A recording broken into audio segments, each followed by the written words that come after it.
Ladies and gentlemen, hit subscribe to this channel right now. In a couple of seconds, you will hear analysis on the most important issue going into November 5th, the stock market and the economy. Okay, forget the polls, forget all the news. By the way, pretty amazing X and Elon Musk, formerly Twitter, interview of Trump this evening.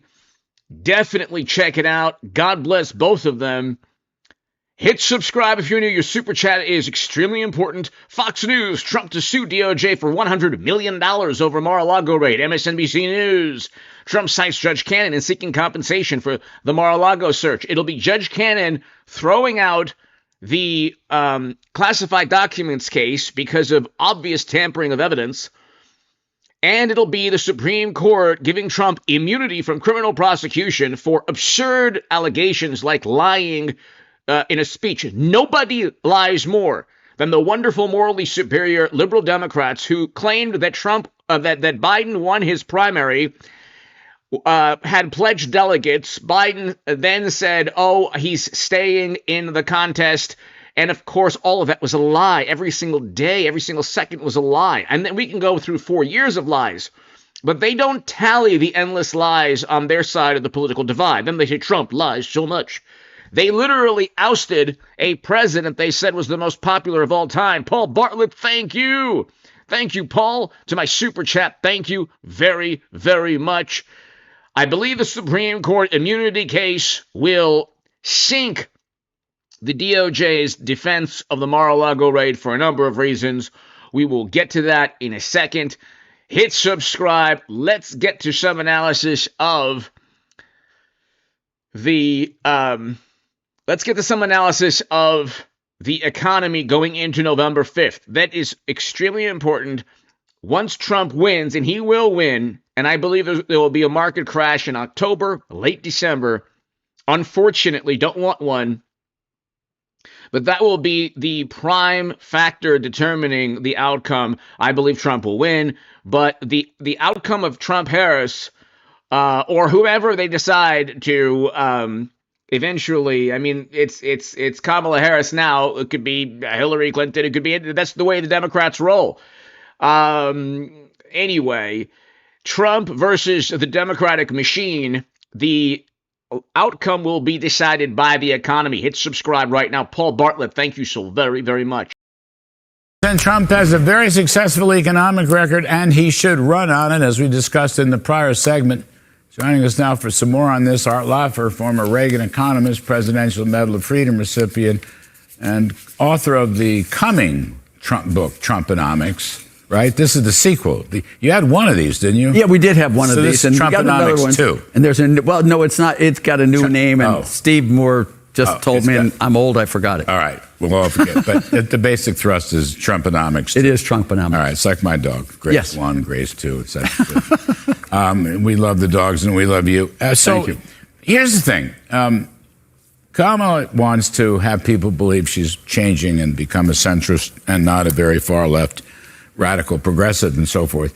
But she has no evidence of that. She'd been in office for 3.5 years plus, particularly on this TIPS thing where there was an IRS Treasury rule memo. She could have changed that if she wanted to. However, point is, Trump has a record from his first term, and you are chronicling that record, okay? That's correct.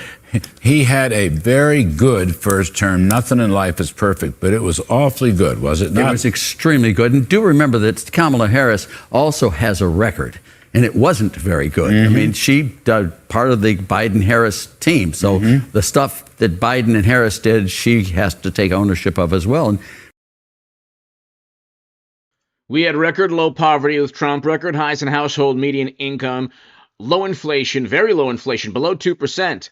Low unemployment, record lows in unemployment, and then they say, well, there was record lows in unemployment during Biden's years. Yeah, but inflation was so high that real wages didn't keep up. Wage growth did not keep up with inflation under Biden. Wage growth not only was below inflation, above inflation. So you could make money and keep it as opposed to spending more on a tax, which is essentially what inflation is. an inflationary tax on goods. And so we had a great economy with Trump. I don't get why you would vote for anyone else other than Trump. I just don't understand it. I don't when they say, oh, democracy. Democracy is not a euphemism for the Democratic Party's political interests. You know, half the country believes that if their policies don't get implemented, the world will end. But as the world is ending, while their policies are implemented, they don't see how failed what they advocate truly is. They don't see how they've failed in terms of policies. They don't see how, as they claim Trump is a menace to democracy, democracy is crumbling under their watch. Just today, a Washington Post reporter, or the other day, asked, information that misinforms. Isn't that terrible that Elon Musk is giving Trump a platform? That's all Democrats do, is spread information that misinforms. I mean, you could look at how Harris took power over Biden. You can look at that. It was the epitome of information that misinforms. Biden won his primary. They then said he willingly gave up, which is nonsense.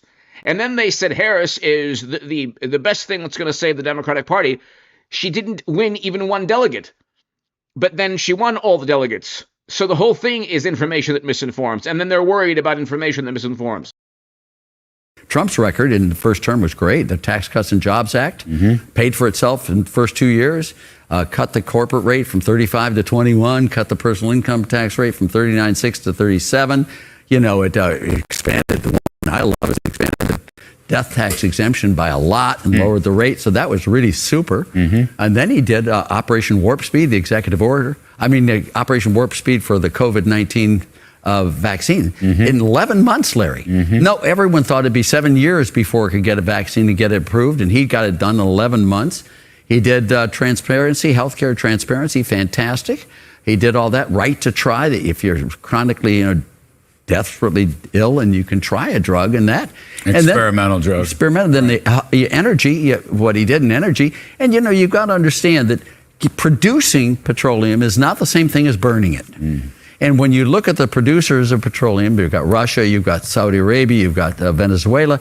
Wouldn't it be far better if we produced it at a much lower price? They got much less revenues for the actions that they do. I mean, it's really amazing. And if you look at all of this stuff, trade, I even think his trade deals were pretty good. The trade thing. Everything was pretty good under Trump. And the media melted down. See, there's half the country that truly believes in the media narrative. They think it's reality because media overwhelmingly is composed of liberal journalists. They advocate for their specific ideological stance.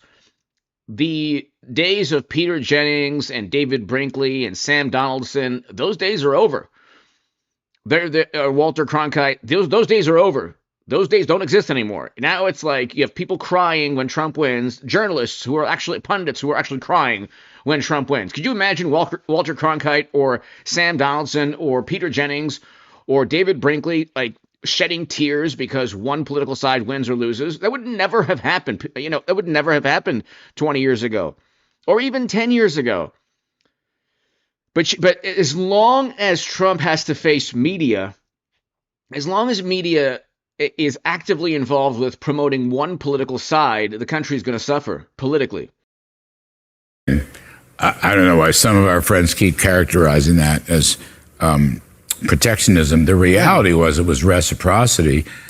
Period. If you were treating us unfairly, as China was, Trump blew the whistle on China. It was a major turning point in our relations. Americans kind of already knew it, but he lowered barriers with Japan. He lowered barriers with South Korea. He lowered barriers with Australia, for example. And the U.S., North America? And the, USMCA. Yep. So his trade policy was as well. Great. Really good. I think everybody, that's not true. I think to some extent, he has to remind everybody about that.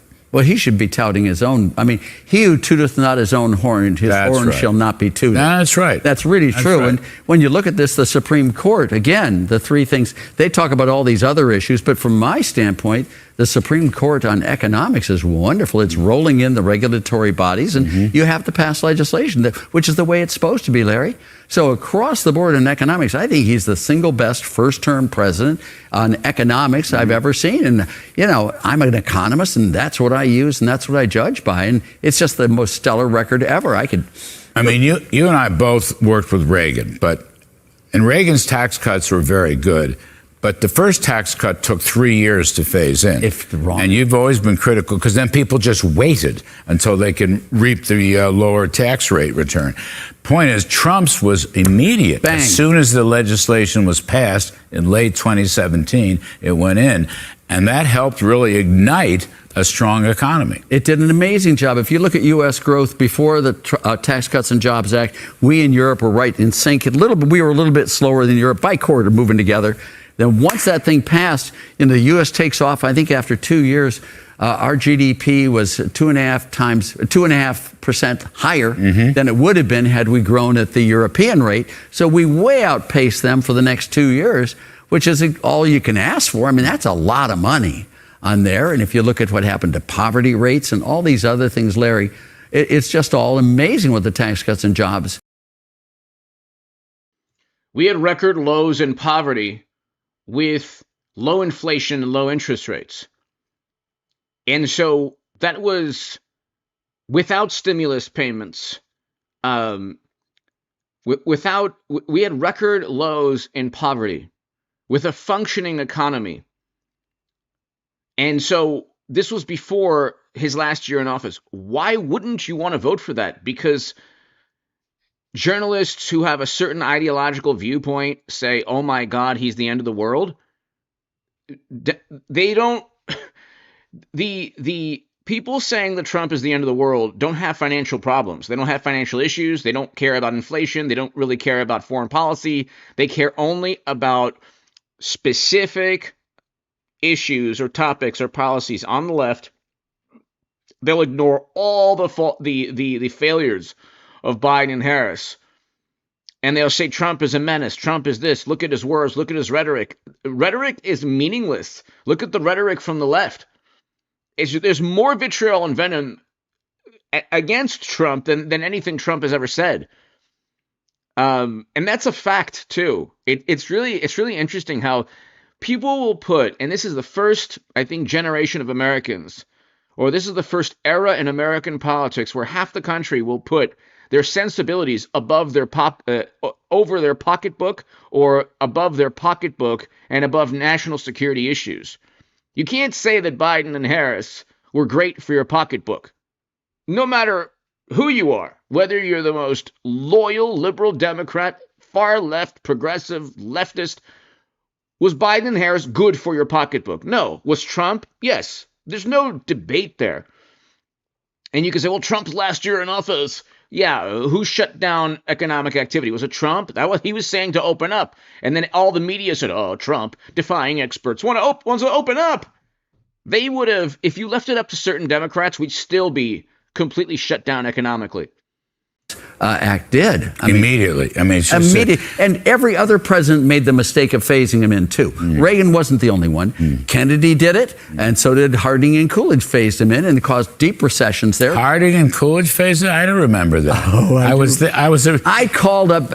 a young researcher in those days. I called Coolidge up, and he said, you talk to Harding about it. So anyway, one thing that's in a constellation of troublesome ideas, Ms. Harris has endorsed and proposed with Bernie Sanders this one-size-fits-all, essentially nationalizing Medicare for all is what they call single payer, whatever. Variously estimated as much as $32 trillion. That's probably a lowball estimate.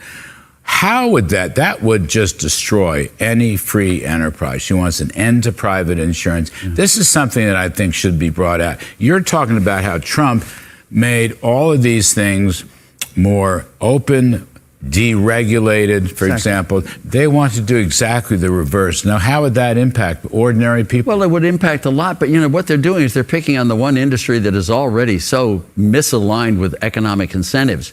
The healthcare industry, our costs as a share of GDP, the largest increase of any country in the OECD, And our reductions in life expectancy relative to the OECD are the biggest declines in life expectancy because our system is so obscure, but you don't know what the costs, you don't know what it does. And here they come in and they take advantage of a very badly run system and trying to nationalize it now, which would make it even worse. But you know, what Trump would do would make it free market and make it drop those costs. I'm estimating that we'll save $1 trillion after 3 years and life expectancy will go up 3 years. If that's not a good enough deal for you, find a better one. But and he will grow. The word growth is or it. prosperity or opportunity. Wouldn't you like to hear him say more of that? He has said it. He was so great at the Trump has to talk more about the economy. You know, it can't,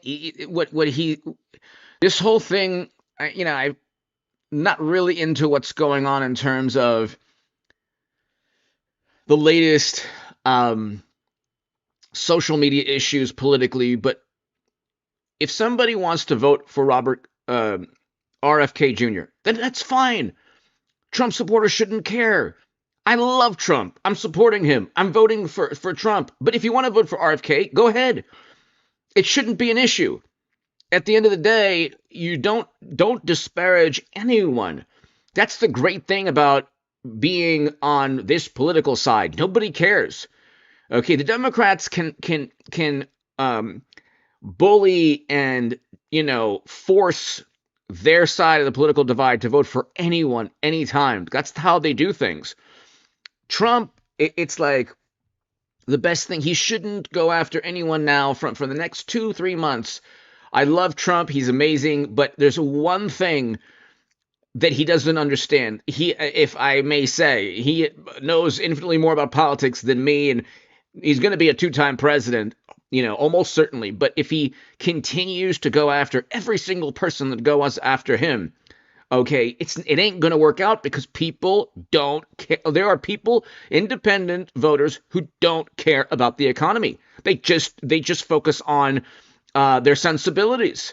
Oh, Trump went after this person. Oh, I don't like him. I'd rather not buy a house. There are people in America who would literally rather lose money. They would rather lose money in stocks, rather lose money in not be able to buy a house. They'd rather see the world implode than vote for Trump because of his personality. That's just the sad, unfortunate reality of our state of affairs. So if for the next 2.5 months, or September, October, 2 months, let's say 2.5 months. In 2.5 months, no social media beef, focus on the economy.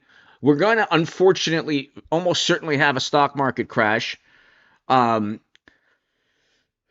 stock market downturn, and Trump wins. So, anyway, let's continue. Convention. Now, it looks like he's starting to return to that message after maybe departing for a little bit, which is okay. No one's perfect in life. But I mean, growth. People want growth. They want growth. They want hope. They want opportunities. They want prosperity. See, people think you and I are boring and dull because all we do is measure prosperity, growth, wealth, winning, success, and all. It's everything. Middle-class families worry about that stuff. Everyone does.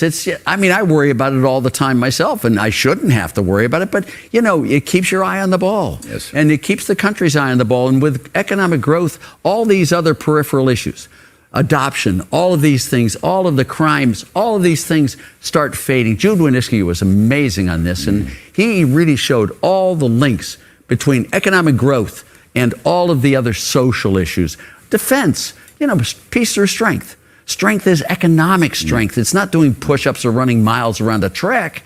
This is having economic. No one wants to attack a strong country. Life, liberty, and the pursuit of happiness. Thank you, sir. It's a pleasure with you. Thank you, sir. Trumponomics 2, Trumponomics 3, whatever it's going to be called. Thank you, Art.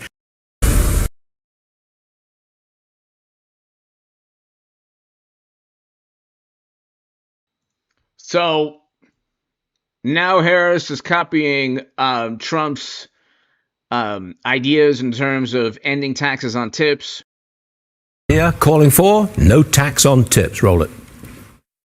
It is my promise to everyone here, when I am president, we will continue our fight for working families of America. So notice the attempt at trying to duplicate or replicate the enthusiasm at a Trump rally. It's so fabricated. So they're yelling and screaming for a candidate who didn't even win the Democratic primary. Okay. And then Democrats talk about information that misinforms. Then they say, oh, the working class, working families are doing worse under Biden. This is not even up for debate. It's not even up for debate. You can look at the numbers.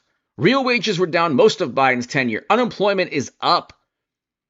We have interest rates at 5.25 Fed funds rate. Inflation going up. So, including to raise the minimum wage. If you raise the minimum wage, McDonald's fires workers. And eliminate taxes on tips for service and hospitality workers. And everybody is cheering for Trump's policy idea. It didn't come from the Democrats, came from Trump, like literally yesterday or last week. Steve Moore joins me now, and I bet he's got a smile on his face. Yes, of course he has. He's laughing. Good heavens. By the way, Steve, the IRS just introduced a new tip reporting program. Isn't that a contradiction?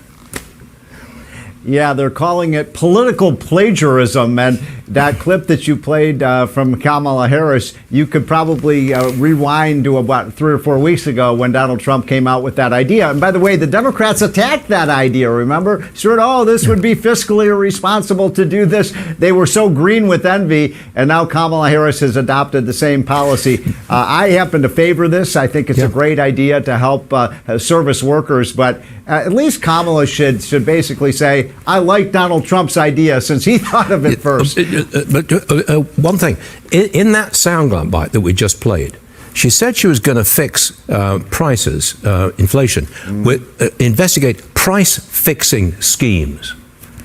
That's nonsense.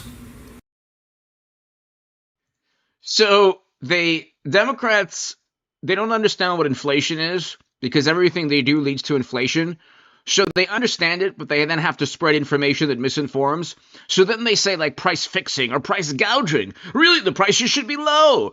Our policies, you read like the New York Times or like Vox or other publications. They use words like policy wonk. They're so wonky. They're so smart in terms of policies. They're such, educated wonky people. They just love to get into the numbers.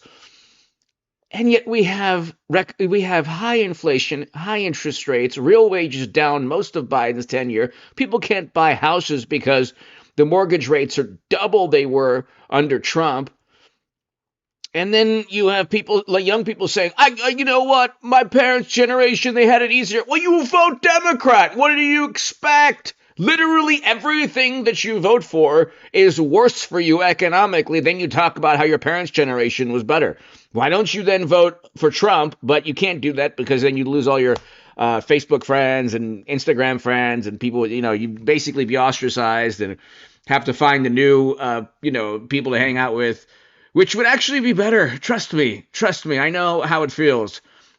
Through no fault of my own, I lost like 10 lifelong friends. They said, I can't be your friend anymore. It's Trump. I'm like, well, Trump had great foreign policy, great economic policy. Why don't you want to be friends with me anymore? But you know what? People change. People eventually reach a point in life sometimes where they put politics. It's like a tribal. They put politics above friendship or family, and it's unfortunate and it's sad. But I'm not that type of person. But Democrats are very much, oftentimes, that type of individual where they'll put politics, because politics has become a religion for the Democratic Party. So it's basically like, blasphemy or heresy. They're very much into what all of media, if the cool people in high school are doing something, if the cool people in media, all the cool journalists, if they think Trump is a menace to democracy, then he might be. And I don't want to be friends with anyone who's supporting a menace to democracy, because CNN and MSNBC and the Washington Post and the New York Times and the Atlantic and all my friends told me so. So he must be. Meanwhile, Democrats are trying to imprison Trump. God bless Trump. He survived an attempt on his life. Okay. Who are the authoritarians here? Let's continue. Well, look, we've tried price controls for many, many decades. In the 1970s, Jimmy Carter tried to stem the giant inflation that hit 11% with price controls. It never works. All price controls ever cause is shortages. A good example of that is where you are in New York City, where rent control provided lower rents for some. Just ask anyone who lived in the former Soviet Union if price controls work. Okay? Just ask anyone who lived in the former Soviet Union if price controls or central planning works.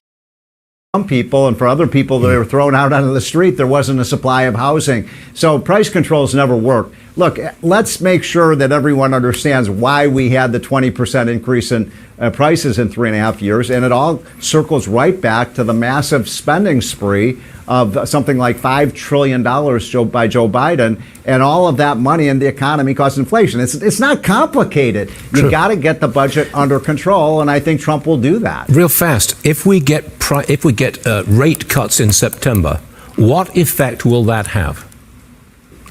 If we get what? Rate cuts in September. What effect? Oh, rate cuts. Yeah. Look, I think the rate cuts are already priced into the market. I think people are already expecting it.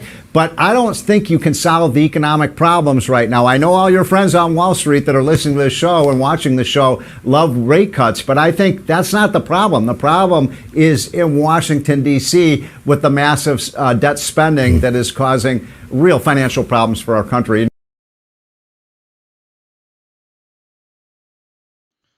So, ladies and gentlemen, there's a huge, huge problem in China. And it's having a slowdown, which is going to affect, of course, the global economy, which is one of the reasons I think in October you'll have a stock market, a downturn, crash. Let's continue. Now, a part of this global story in the market certainly is China. And then there was this. Chinese migrants are rushing to find a way to the U.S. southern border before the, quote, doors close. That's according to a new report in the Wall Street Journal. They write, the, quote, possibility of former President Trump's return piles pressure on those fleeing life under Xi Jinping as Bolivia becomes the new jump-off point for a 7,000-mile trek. Chinese migrants are now reportedly starting their journeys to the U.S. southern border from as far away as La Paz, Bolivia. It could very well. First of all, the Chinese manufacturing sector is not doing well. Day ahead of this anticipated Iranian attack against Israel. War in the Middle East, or at least a severe escalation, change their buying. It could very well. First of all, the Chinese manufacturing sector is not doing well. It's actually contracting from all that we can tell, especially from the PPI, Purchasing Managers.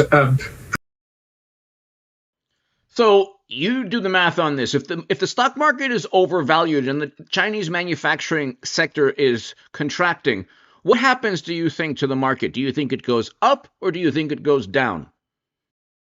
Purchasing Producers Index. The other thing, though, is that if there is a change in administration in Washington, we're going to see the United States actually start to enforce our sanctions on the purchase of Iranian oil. The Biden administration hasn't done that. And Cheryl, the stakes here, you were talking about the global stock sell-off. Well, that could lead to a global downturn, which could lead to a global war. After all, the Great Depression preceded World War II. And so we've got to ask, what is around the corner for us? Are we going to see a conflict around this planet? Liz Peek is on set. She's got a question about that Chinese economic story. Liz, go ahead. Good morning, Gordon. We have seen mounting criticism of Chinese officials not taking any steps to really boost their economy, and in particular to boost consumer spending in China. I understand sentiment is very negative, but that clearly is the way they have to go. And I think one of the reasons that the market sell-off is so broad and so global is that the economic slowdown is so broad and so global. So China has to step up. China has to take the lead, perhaps, in turning this around. Do you think there's any chance that Xi Jinping is actually going to succumb to those pressures? Very, very little. Beijing announced a 20-point plan on increasing consumption, but all the points were superficial. There's nothing structural. Xi Jinping does not believe in empowering consumers because he wants to build his wartime economy, and he does not believe in giving Chinese consumers a say in how the economy goes. So just because of his ideological reasons, we're not going to see China do what is absolutely necessary, which means the Chinese economy will continue to erode. And their debt crisis is coming because they're now having the beginnings of their 2008 downturn. So this is just going to aggravate all that we're seeing in markets around the world right now. You know, Maria spoke with former President Trump last week about his plans to impose tariffs on China and other countries. Watch. How do you use tariffs as a weapon for national security? And what other countries aside from China? So one of the things I want to do is have a reciprocal tax. Okay, if they charge us 100% on a car, we charge them 100%. Hard to believe that we haven't done this. Number one, I think they're great. You take in money. If China's charging us 100%, then we don't charge them anything. You know what happens? They say, we don't want your cars from America. We want you to build your factory in China or other countries. It's not just China. Are you considering putting tariffs on other countries in addition to China? Yeah, sure. Any country that mistreats us. But what I want is a reciprocal act. So could you imagine a Democrat speaking this way? They say, oh, tariffs are bad for the consumer. There's record highs in credit card debt now. Inflation and interest rates are at, record highs in terms of modern, the last 30 years. So, what are you talking about? Trump's economic policies are going to be really bad. We already tried Trump for 4 years. We had great economic numbers. His policies work. They leverage. The Democratic Party doesn't use economic leverage. Okay, they just allow these calamities around the world to take place. There's zero leadership from Biden or Harris, zero vision. What vision do they have of 10 years, 20 years from now in Asia, Middle East, Africa, Europe, Latin America? What vision? What foreign policy vision? Zero. They have no vision. Trump does. That's why he was the first president to step foot in North Korea. That's why we had a great economy. That's why that's still the tariffs currently against China and the tax cuts are still in effect. Democrats know they worked. That's why they didn't pass legislation to do away with them.